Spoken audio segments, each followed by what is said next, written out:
ನಮಸ್ತೆ, ಎಲ್ಲರೂ ಹೇಗಿದ್ದೀರಾ? ಹೋಪ್ ಎಲ್ಲರೂ ಚೆನ್ನಾಗಿದ್ದೀರಾ ಅಂತ ಭಾವಿಸ್ತಾ ಇದ್ದೀನಿ. ಬನ್ನಿ, ಇವತ್ತಿನ ಸಂಚಿಕೆ ಭಾಗ್ಯಲಕ್ಷ್ಮಿ ಸೀರಿಯಲ್ ಏನಾಗುತ್ತೆ ಅಂತ ನೋಡ್ಕೊಂಡು ಬರೋಣ. ಯಾರೆಲ್ಲ ನನ್ನ ಚಾನಲ್ ಇನ್ನೂ ಸಬ್ಸ್ಕ್ರೈಬ್ ಮಾಡಿಲ್ಲ, ಸಬ್ಸ್ಕ್ರೈಬ್ ಮಾಡಿ, ಲೈಕ್ ಮಾಡಿ, ಶೇರ್ ಮಾಡಿ, ಕಮೆಂಟ್ ಮಾಡಿ, ಸಪೋರ್ಟ್ ಮಾಡಿ. ಬನ್ನಿ, ಇವತ್ತಿನ ಸಂಚಿಕೆ ಏನಾಗುತ್ತೆ ಅಂತ ನೋಡ್ಕೊಂಡು. ಆದಿ ರೆಸ್ಟೋರೆಂಟಲ್ಲಿ ಕೂತ್ಕೊಂಡ್ಬಿಟ್ಟು ದೇವಸ್ಥಾನದಲ್ಲಿ ಏನಾಗ್ತಿದೆ ಏನು ಗೊತ್ತಾಗ್ತಾ ಇಲ್ವಲ್ಲ, ನಮ್ಮ ಲಿಟಲ್ ಡೇವಿಡ್ಗೆ ಫೋನ್ ಮಾಡಿಬಿಟ್ಟು ಕೇಳೋಣ ಅಂತ ಕಣ್ಣಿಕಂಗೆ ಫೋನ್ ಮಾಡ್ತಾ ಇರ್ತಾರೆ. ಆ ಕಡೆಯಿಂದ ಕಣ್ಣಿಕ ಬರ್ತಾ ಇರ್ತಾಳೆ. ಬರೀ ಎಲ್ಲ ಡ್ರಾಮನೇ ಆಗೋಯ್ತು ಇವ್ರದ್ದು ಅಂತ ಹೇಳ್ತಾಳೆ. ಆವಾಗ ಆದಿ ಕಾಲ್ ಬರುತ್ತೆ. ಆದಿ ಕಾಲ್ ಬಂದಾಗ ರಿಸೀವ್ ಮಾಡ್ತಾಳೆ. ಹಾಯ್ ಬ್ರೋ, ಎಲ್ಲಿದ್ದೀಯಾ ಅಂತ ಕನ್ನಿಕಾ ಹೇಳ್ತಾಳೆ. ನಾನು ಕೆಫೆಲಿದ್ದೀನಿ ಅಂತ ಹೇಳ್ತಾನೆ ಆದಿ. ತುಂಬ ಒಬ್ಬರು ಇಲ್ಲಿ ಬ್ರಿಲಿಯಂಟೆಡ್ ಇದ್ದಾರೆ, ಅವರೇನಾದರೂ ವರ್ಕೌಟ್ ಆದರೆ ನಮ್ಮ ಕಂಪ್ನಿಗೆ ತುಂಬಾ ಪ್ರಾಫಿಟ್ ಆಗುತ್ತೆ ಅಂತ ಆದಿ ಹೇಳ್ತಾನೆ. ಓಕೆ ಬ್ರೋ, ಆ್ಯಕ್ಚುಲಿ ನೀನು ಇಲ್ಲಿರಬೇಕಿತ್ತು, ನೀನು ಅಲ್ಲೆಲ್ಲೇ ಹೋಗಿ ಕೂತಿದ್ದೀಯಾ, ಯಾಕೆ ಲಿಟಿಲ್ ಡೇವಿಡ್ ಅಂತ ಹೇಳ್ತಾನೆ ಆದಿ. ಯಾಕೆ ಗುರ್ರಂತ ಇದೆಯಾ, ಏನಾದರೂ ಸಮಸ್ಯೆನಾ? ಮೋಸ ಬ್ರೋ, ಮೋಸ. ಆ ಭಾಗ್ಯ ಇದ್ದಾಳಲ್ಲ, ತುಂಬ ಚೀಟರ್ ಅಂತ ಹೇಳ್ತಾಳೆ ಕನ್ನಿಕಾ. ಆ ಭಾಗ್ಯನಿಗೆ ತುಲಾಭಾರ ಮಾಡೋಕ್ಕೆ ಹೇಳಿದ್ವಲ್ಲ, ಹಳೆ ಪಾತ್ರೆನೆಲ್ಲ ಪೇಂಟ್ ಹೊಡೆಸ್ಬಿಟ್ಟು ಪಂಚಲೋಹ ಪಾತ್ರೆ ಅಂತ ತಂದಿದ್ದಾಳೆ ಬ್ರೋ ಅಂತ ಕನ್ನಿಕಾ ಹೇಳ್ತಾಳೆ. ಹಿಂಗೆಲ್ಲ ಗೊತ್ತಾಗಲ್ಲ ಅಂತ ಫೂಲ್ ಮಾಡೋಕ್ಕೆ ನೋಡಿದ್ದಾಳೆ. ಆದಿ ಕನ್ನಿಕಾ ಏನು ಹೇಳ್ತಾ ಇದೀಯಾ? ಎಸ್ ಬ್ರೋ, ಎಂಥ ದೊಡ್ಡ ಕಲ್ಪಿಟ್ ಅಂತ ಗೊತ್ತಾಯಿತು. ನೀನು ನೋಡಿದರೆ ಸುಮ್ಮನೆ ಅವ್ರ ಹತ್ರ ಖರ್ಚು ಮಾಡಿಸ್ತೀರಾ ಅಂತ ಹೇಳ್ತೀಯ, ನೋಡು ಎಂಥ ಕೆಲಸ ಮಾಡಿದ್ದಾಳೆ ಅಂತ ಕನ್ನಿಕಾ ಹೇಳ್ತಾಳೆ. ಹೊರ್ದ ಹೆಲ್, ಈ ಮಟ್ಟಕ್ಕೆ ಇಳಿತಾರಾ ಅಂತ ಆದಿ ಹೇಳ್ತಾನೆ. ಭಾಗ್ಯ ಕನ್ನಿಗಂತ ಗೊತ್ತಿತ್ತು, ಆದರೆ ಈ ಥರ ಅಂತ ಗೊತ್ತಿರಲಿಲ್ಲ. ಕನ್ನಿಕಾ ಹೇಳ್ತಾಳೆ, ಬ್ರೋ ನಾನು ಹೇಳ್ತಾ ಇರಲಿಲ್ವಾ ಅವಳು ಮಾಡೋದೆಲ್ಲ ನಾಟಕ ಅಂತ, ನೀವು ನಂಬ್ತಾ ಇರಲಿಲ್ಲ. ಜನ ಈ ಮಟ್ಟಕ್ಕೆ ನಾಟಕ ಮಾಡ್ತಾರಾ, ಸ್ವಾಭಿಮಾನ ಬಿಡ್ತಾರಾ ಅಂತ ಹೇಳ್ತಾನೆ ಆದಿ. ಇಷ್ಟುದ್ದ ಭಾಷಣ ಬಿಗಿತಾರೆ, ಮಾಡೋದು ಮಾತ್ರ ಈ ಥರ ಕೆಲಸನಾ? ಛೇ, ನನ್ನ ಮೂಡೆಲ್ಲ ಹಾಳಾಗೋಯ್ತು ಅಂತ ಆದಿ ಫೀಲ್ ಮಾಡ್ಕೊಂಡು ಕೂತಿರ್ತಾನೆ. ಏನು ಮಾಡೋದು, ಈ ಥರ ಮಾಡಿಬಿಟ್ರಲ್ಲ ಅಂತ ಮನಸ್ಸಲ್ಲೇ ಅಂದ್ಕೊಂಡು ಕೂತಿರ್ತಾನೆ ಆದಿ.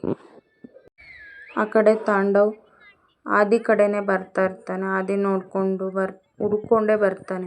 ಅಲ್ಲಿ ಕೂತಿರೋದು ಆದಿ ಕಾಣಿಸ್ತಾನೆ. ಆದಿ ಹತ್ರ ಹೋಗ್ತಾ ಇರ್ತಾನೆ. ಈ ಕಡೆ ದೇವಸ್ಥಾನದಲ್ಲಿ ಕನ್ನಿಕಾ, ಅತ್ತೆ ಇಷ್ಟೊತ್ತಾದರೂ ಭಾಗ್ಯ ಬರಲಿಲ್ಲ ಅಂತ ಕನ್ನಿಕಾ ಹೇಳ್ತಾ ಇದ್ದಾನೆ. ಇಷ್ಟೊತ್ತಾದರೂ ಬರಲಿಲ್ಲ ಅಂತಂದರೆ ಮೋಸ್ಟ್ಲಿ ದುಡ್ಡಿಲ್ಲ ಅನಿಸುತ್ತೆ, ಎಲ್ಲೋ ಓಡೋಗಿದ್ದಾಳೆ. ಪೂಜಾರಪ್ಪ, ಕನ್ನಿಕಾ ಇರಪ್ಪ, ನಾನು ಹೋಗಿರೋದು ನನ್ನ ಭಾಗ್ಯ ಬಂದೇ ಬರ್ತಾಳೆ ಅಂತ ಹೇಳ್ತಾರೆ. ಆ ಕಡೆಯಿಂದ ಗಾಡಿ ಬರುತ್ತೆ. ಗಾಡಿ ಬಂದಾಗ ಗುಂಡಣ್ಣ, ಯಾರೋ ಹೇಳ್ತಾ ಇದ್ರು ಮಮ್ಮ ಬರಲ್ಲ ಅಂತ, ನೋಡಿ ಅಂತ ಶಿಳ್ಳೆ ಹೊಡಿತಾನೆ. ಭಾಗ್ಯನ ಮಗಳು, ಕನ್ನಿಕಾ ಆಂಟಿ ಅಮ್ಮ ಬಂದೇ ಬರ್ತಾರೆ ಅಂತ ಅತ್ತೆ ಹೇಳಲಿಲ್ವಾ, ಬಂದರು ನೋಡಿ ಅಂತ. ಈ ಕಡೆ ಕುಸುಮ ಖುಷಿಯಿಂದ ನೋಡ್ತಾನೆ ಇರ್ತಾರೆ. ಭಾಗ್ಯ ಗಾಡಿಯಿಂದ ಇಳಿತಾರೆ. ಎಲ್ಲ ಖುಷಿಯಿಂದ ಆಟೋದಲ್ಲಿರೋ ಐಟಮ್ ಎಲ್ಲ ಕೆಳಗಿಳಿಸ್ತಾರೆ. ಕನ್ನಿಕಾ ಹೇಳ್ತಾಳೆ, ಭಾಗ್ಯ ಈ ಸಲನಾದರೂ ಒರಿಜಿನಲ್ ತಂದಿದೆಯಾ, ಈ ಸಲನೂ ಫೇಕಾ ಅಂತ. ಅವಾಗ ಕುಸುಮ, ಕನ್ನಿಕಾ ತಂದಿರೋದು ಭಾಗ್ಯ, ನೀನಲ್ಲ. ನೀನಾದರೆ ಒಂದು ಪಕ್ಷ ಇತ್ತರ್ತೀಯ, ಮೋಸ ಮಾಡ್ತೀಯ, ಆದರೆ ನನ್ನ ಸೊಸೆ ಭಾಗ್ಯ ಅಂಥವಳಲ್ಲ ಅಂತ ಕುಸುಮ ಹೇಳ್ತಾಳೆ. ಮೀನಾಕ್ಷಿ, ಮೋಸ ಮಾಡಿದವ್ರಿಗೆ ಈ ಮಾತೆಲ್ಲ ಆಡೋ ಅಧಿಕಾರ ಇರಲ್ಲ ಅಂತ ಹೇಳ್ತಾಳೆ ಮೀನಾಕ್ಷಿ. ಪುರೋಹಿತ್ರೆ, ಇದು ಪಂಚಲೋಹ ಪಾತ್ರೆ ಒರಿಜಿನಲ್ಲ ಇಲ್ಲ ಡೂಪ್ಲಿಕೇಟ್ ಅಂತ ಚೆಕ್ ಮಾಡಿ ಅಂತ ಮೀನಾಕ್ಷಿ ಹೇಳಬೇಕಾದ್ರೆ ಪುರೋಹಿತರು ಹೋಗ್ತಾರೆ. ಪಾತ್ರೆನೆಲ್ಲ ಹಿಡ್ಕೊಂಡು ಎಲ್ಲ ಚೆಕ್ ಮಾಡ್ತಾರೆ. ಹ್ಞೂ ಅಮ್ಮ, ಇದು ಅಪ್ಪಟ ಪಂಚಲೋಹ ಪಾತ್ರೆನೇ ಅಮ್ಮ ಅಂತ ಹೇಳ್ತಾರೆ ಪುರೋಹಿತರು. ಕನ್ನಿಕಾ, ಅತ್ತೆ ನನಗೆ ನಂಬಿಕೆ ಇಲ್ಲ ಇದು ಪಂಚಲೋಹ ಪಾತ್ರೆ ಅಂತ, ನಾನೊಂದು ಸಲ ಚೆಕ್ ಮಾಡ್ತೀನಿ ಅಂತ ಕನ್ನಿಕಾ ಎಲ್ಲ ಪಾತ್ರೆಗಳನ್ನೆಲ್ಲ ಹಿಡ್ಕೊಂಡು ಎಲ್ಲ ಪಾತ್ರೆಗಳನ್ನೆಲ್ಲ ಚೆಕ್ ಮಾಡ್ತಾಳೆ. ಚೆಕ್ ಮಾಡಿಬಿಟ್ಟು ಮೀನಾಕ್ಷಿ ಕಡೆ ಆ ಕಡೆ ಗಾಬರಿಯಿಂದ ನೋಡ್ತಾಳೆ. ಹೇಳ್ತಾಳೆ, ಕನ್ನಿಕಾ ನೀನು ಎಷ್ಟು ಚೆಕ್ ಮಾಡಿದ್ರು ಅಷ್ಟೇ, ಇದು ಪಂಚಲೋಹ ಪಾತ್ರೆನೇ ಅಂತ ಹೇಳ್ತಾರೆ. ಕುಸುಮ, ನಿಮ್ಮದೆಲ್ಲ ಪರೀಕ್ಷೆ ಮುಗಿದಿದ್ರು ನಾವು ತುಲಾಭಾರ ಸ್ಟಾರ್ಟ್ ಮಾಡೋಣ ಅಂತ ಹೇಳ್ತಾರೆ. ಎಲ್ಲ ದೇವಸ್ಥಾನದ ಒಳಗಡೆ ಹೋಗ್ತಾರೆ. ಈ ಕಡೆ ಆದಿ ತುಂಬ ಬೇಸರದಿಂದ ಕೂತಿರ್ತಾನೆ. ಆವಾಗ ತಾಂಡವ್ ಬರ್ತಾರೆ. ವೆಲ್ಕಮ್ ತಾಂಡವ್ ಅಂತ ಹೇಳ್ತಾರೆ. ವೆಲ್ಕಮ್ ಮಾಡ್ತಾರೆ. ತಾಂಡವ್ ಆದಿನೇ ನೋಡ್ತಾನೆ. ಆದಿ ತುಂಬ ಬೇಸರದಿಂದ, ಏನಾಯಿತು ಆದಿ ಸರ್, ತುಂಬ ಬೇಸರದಲ್ಲಿದ್ದೀರಾ, ಏನು ವಿಷಯ ಅಂತ ಕೇಳ್ತಾನೆ. ಏನು ಮಾಡೋದು, ಕೆಲವ್ರು ಇರ್ತಾರಲ್ಲ, ಏನು ಮಾಡೋದು, ಅವರಿಂದ ನಮ್ಮ ಮೂಡ್ ಆಫು ಅಂತ. ಕೆಲವ್ರು ಇರ್ತಾರೆ ಮಾಡೋದೆಲ್ಲ ಅನಾಚಾರ, ಮನೆ ಮುಂದೆ ಬೃಂದಾವನ ಅಂತ ಆದಿ ಹೇಳ್ತಾನೆ. ತಾಂಡವ್ ಅವ್ರ ಮನೆಯವರು ಭಾಗ್ಯ ಎಲ್ಲನೂ ನೆನೆಸ್ಕೊಳ್ತಾ ಇರ್ತಾನೆ. ಹಾಂ ಸರ್, ನೀವು ಹೇಳೋದು ನಿಜ, ಅಂಥವ್ರು ಇದ್ದಾರೆ ಅಂತ ತಾಂಡವ್ ಹೇಳ್ತಾನೆ. ನಾನು ಅಂಥವ್ರು ನೋಡಿದ್ದೀನಿ ಸರ್. ಮೂಡಲ್ಲ ಸರ್, ಇಡೀ ಜೀವನ ಹಾಳು ಮಾಡೋದೇ ಅವ್ರ ಕೆಲಸ ಸರ್. ಈ ಮಾಡೋದೆಲ್ಲ ಅನಾಚಾರ, ಮನೆ ಮುಂದೆ ಬೃಂದಾವನ ಅಂತಾರಲ್ಲ ಆ ಥರ ಸರ್. ಕೆಲವು ಸಲ ಅಂದ್ಕೊತೀನಿ ನಾನೇ ತಪ್ಪು ಮಾಡಿದ್ದೀನಾ, ಇಲ್ಲ ತಪ್ಪಾಗಿ ಯೋಚನೆ ಮಾಡ್ತಿದ್ದೀನಾ ಅಂತ ಆದಿ ಅಂದ್ಕೊತಾನೆ. ಕೆಲವ್ರು ಮಿಡಲ್ ಕ್ಲಾಸ್ ಮೆಂಟಾಲಿಟಿ ಅದೇ ಅಂತ ಪ್ರೂವ್ ಮಾಡ್ತಾರೆ. ಹೋಗಿ ನಮ್ಮ ಫ್ಯಾಮಿಲಿಲಿ ನನ್ನ ತಮ್ಮಗೆ ಅಂಥ ಮನೇಲಿ ಸಂಬಂಧ ಮಾಡ್ಬೇಕಂತ ಹೊರಟಿದ್ದಾರೆ. ನಾನೆಲ್ಲ ಒಪ್ಕೊಂಡಿರೋದು, ನಮ್ಮಪ್ಪ ಒಪ್ಕೊಂಡಿರೋದು. ಆ ಫ್ಯಾಮಿಲಿಲಿ ಒಂದು ಲೇಡಿ ಇದ್ದಾರೆ. ಆ ಲೇಡಿ ನಮ್ಮ ಅಪ್ಪನಿಗೆ ಎಷ್ಟು ಮೋಡಿ ಮಾಡಿದ್ದಾರೆ ಅಂತ ಗೊತ್ತೇ ಆಗ್ತಾಯಿಲ್ಲ. ಮನೆ ಮಗನಿಗಿಂತ ಆ ಲೇಡಿನೇ ಮುಖ್ಯ ನಮ್ಮ ಅಪ್ಪನಿಗೆ. ಏನು ಮೋಡಿ ಮಾಡಿದಾಳೋ ಗೊತ್ತಿಲ್ಲ. ಅವಳ ಮಾತೆಲ್ಲ ನಂಬ್ತಾರೆ. ಏನೇ ಮಾಡಿದ್ರು ಅವಳೇ ಗ್ರೇಟು ಅಂತ ತಾಂಡವ್ ಕುಸುಮ ಮತ್ತು ಅವರ ಅಪ್ಪನ ನೆನೆಸ್ಕೊಳ್ತಾ ಇರ್ತಾರೆ. ಭಾಗ್ಯನ ಜೊತೆ ಹೋಗಿದ್ನೆಲ್ಲ ತಾಂಡವ್ ನೆನೆಸ್ಕೊಳ್ತಾನೆ. ಏನು ಮಾಡೋದು ಸರ್, ಎಲ್ಲ ಕರ್ಮ. ನನ್ನ ಲೈಫು ಹೀಗೆ ಹಾಳಾಗೋಗಿರೋದು. ಒಂದು ಹೆಂಗಸಿಂದ ನನ್ನ ಲೈಫು ಹಾಳಾಗೋಗಿರೋದು ಅಂತ ತಾಂಡವ್ ಹೇಳ್ತಾನೆ. ಆದಿ, ಹೌದಾ, ಯಾರಿಂದ ಅಂತ ಕೇಳ್ತಾನೆ. ತಾಂಡವ್ ಯೋಚನೆ ಮಾಡಿಕೊಂಡೇ ಕೂತ್ಕೊತಾನೆ. ಈ ಕಡೆ ಕನ್ನಿಕಾ ಕಿಶನ್ ಹುಡ್ಕೊಂಡು ಬರ್ತಾಳೆ. ಕಿಶನ್ ಮೆಟ್ಲು ಹತ್ಕೊಂಡು ಬರ್ತಾನೆ. ಆವಾಗ ಕಿಶನ್ ಹತ್ರ ಹೋಗ್ತಾನೆ. ಕಿಶನ್, ಇಲ್ಲೇನು ಮಾಡ್ತಾಯಿದ್ದೀಯಾ, ಬಾ ಅಂತ ಕರೀತಾನೆ. ಹೋಗು ಕನ್ನಿಕಾ, ಬರ್ತೀನಿ ಅಂತ ಕಿಶನ್ ಹೇಳ್ತಾನೆ. ಆವಾಗ ಅವಳು ಹೋಗ್ತಾಳೆ. ಹೋಗ್ಬಿಟ್ಟು ಕಿಶನ್ ತುಂಬಾ ತಲೆ ಸುತ್ತುತ್ತಾ ಇರುತ್ತೆ, ಬೀಳೋ ಥರ ಆಡ್ತಾ ಇರ್ತಾನೆ. ಆವಾಗ ನೋಡಿಬಿಟ್ಟು ಮತ್ತೆ ವಾಪಸ್ ಬರ್ತಾಳೆ. ವಾಪಸ್ ಬಂದುಬಿಟ್ಟು ಹತ್ತಿರ ಬರ್ತಾಳೆ. ಮತ್ತೆ ಬಂದು, ಕಿಶನ್ ಬಾ ಬೇಗ ಅಂತ, ಬರ್ತೀನಿ ನಡಿ ಕನ್ನಿಕಾ ಅಂತ ಹೇಳ್ತಾಳೆ. ಬಾ ಬೇಗ, ಸುಸ್ತಾಗ್ತಿದ್ಯಾ, ನೆನ್ನೆಯಿಂದ ಊಟ ಬಿಡು ಅಂತ ಯಾರು ಹೇಳಿದ್ದು, ಯಾಕೆ ಈ ಥರ ಡಯಟ್ ಮಾಡ್ತಾಯಿದ್ದೀಯಾ? ಓ, ಮದುವೆ ಟೈಮಲ್ಲಿ ಸ್ಲಿಮ್ ಆಗಬೇಕಂತ ಈ ಥರ ಮಾಡ್ತಾಯಿದ್ದೀಯಾ?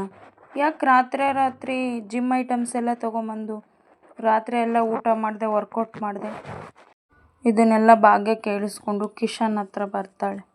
ಭಾಗ್ಯ, ಕಿಶನ್ ಕನ್ನಿಕಾ ಏನು ಹೇಳ್ತಾ ಇದ್ದಾಳೆ, ನೆನ್ನೆಯಿಂದ ಏನು ತಿಂದಿಲ್ವಂತೆ, ಯಾಕೆ ಈ ಥರ ಮಾಡ್ತಾಯಿದ್ದೀರಿ, ಏನು ನಡೀತಿದೆ ಕಿಶನ್, ಯಾಕೆ ಈ ಥರ ಮಾಡ್ತಾಯಿದ್ದೀರಾ ಅಂತ ಕೇಳ್ತಾಳೆ ಭಾಗ್ಯ. ಏನೂ ಇಲ್ಲ, ಏನೂ ಆಗಿಲ್ಲ, ಬನ್ನಿ ಹೋಗೋಣ ಅಂತ ಕಿಶನ್ ಹೇಳ್ತಾನೆ. ಭಾಗ್ಯ ಅಳ್ತಾ ಯೋಚನೆ ಮಾಡ್ಕೊಂಡು ನಿಂತಿರ್ತಾಳೆ, ಕಿಶನ್ ಹೋಗೋದನ್ನೇ ನೋಡಿಕೊಂಡು. ಈ ಕಡೆ ತಾಂಡವ್ ಆದಿ ರೆಸ್ಟೋರೆಂಟಲ್ಲಿ ಕೂತ್ಕೊಂಡಿರ್ತಾರೆ. ತಾಂಡವ್, ನನ್ನ ಫಸ್ಟ್ ವೈಫು ಸರ್, ಅವಳಿಂದ ನನ್ನ ಲೈಫ್ ಎಷ್ಟು ಹಾಳಾಗಿದೆ ಗೊತ್ತಾ.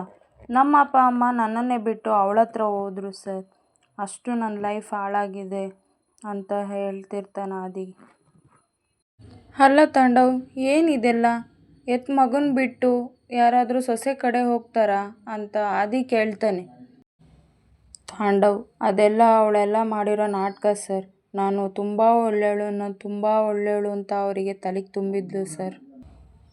ಅವ್ರು ನನ್ನ ಲೈಫೇ ಹಾಳು ಮಾಡಿಬಿಟ್ಲು.